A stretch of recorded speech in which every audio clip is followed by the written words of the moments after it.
How did black people come to the Caribbean and to America and to some of the South American countries as slaves? Slaves, they came from Africa, and then they crossed the water in ships, and they came to Haiti, they came to the United States, they came to Brazil, and they would come together and sing songs, and they would play music so they could remember where they came from. Some of them kept all the traditions that they brought along from Africa with them. All of the dances and all of the songs, they tell stories that help the people remember who they were.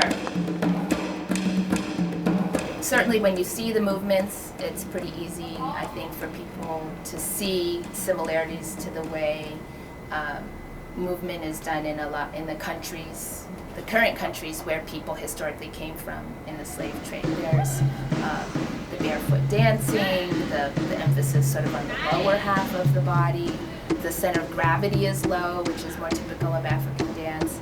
The relationship to the music, where you're on the upbeat and not the downbeat. Those sort of aesthetic elements are very foundationally across the African diaspora and Africa, particularly West Africa.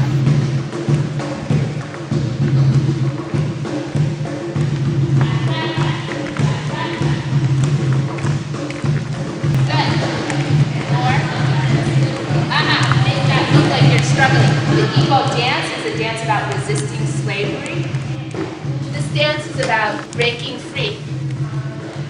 Now the Igbo people, they're one of the largest tribes in Nigeria, and many were taken as slaves. They were often sent to places like Haiti where their treatment was extremely brutal.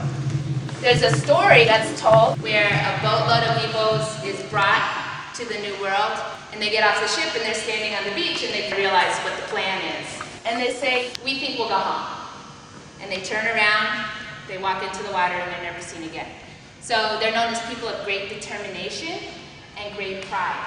So there's a real feeling in the dance, right? It's not just a bunch of moves, right? It's about something.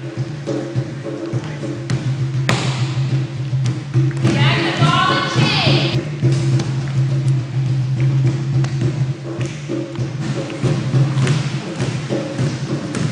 All of these things have meaning, both for the past and history, but also for current times.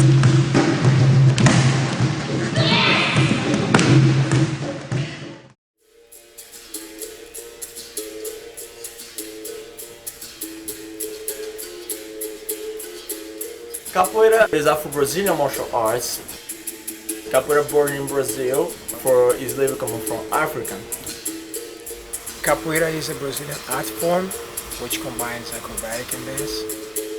It was developed with the necessity of a martial art and was disguised as a dance.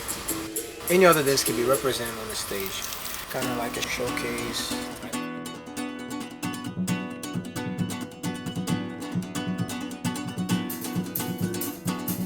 We try to show the strength of Capoeira as a dance and as a martial art.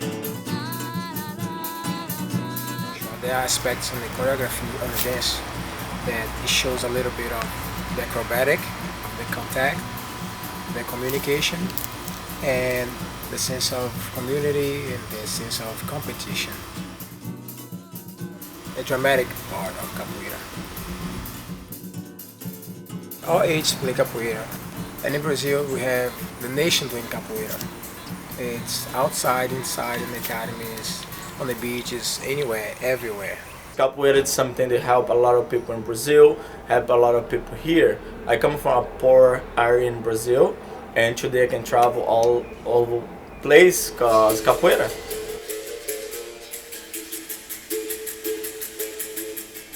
For few people it's a martial arts, for few people that's a dance. For me that's a philosophy. That's what I believe for my life. So.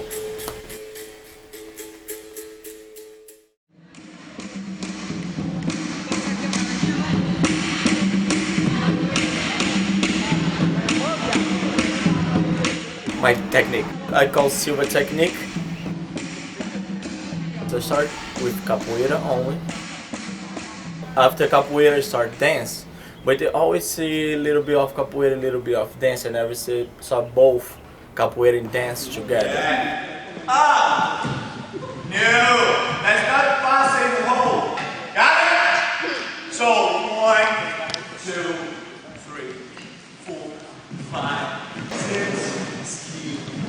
Also my techniques involve modern and contemporary dance. You only have 2 arms and 2 legs and 1 smart head, so you have to put everything together. We don't change the arms or legs when you're gonna dance Afro-Brazilian dance, or when you're gonna dance African dance, or modern dance or contemporary dance. Even capoeira, that's the same body, but it's different information.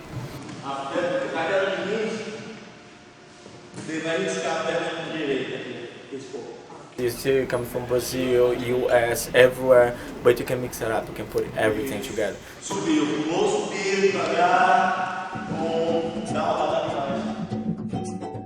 When you put a lot of different dance style, a lot of different martial arts, a lot of different musicians, different cultures together in one stage, that's the fusion.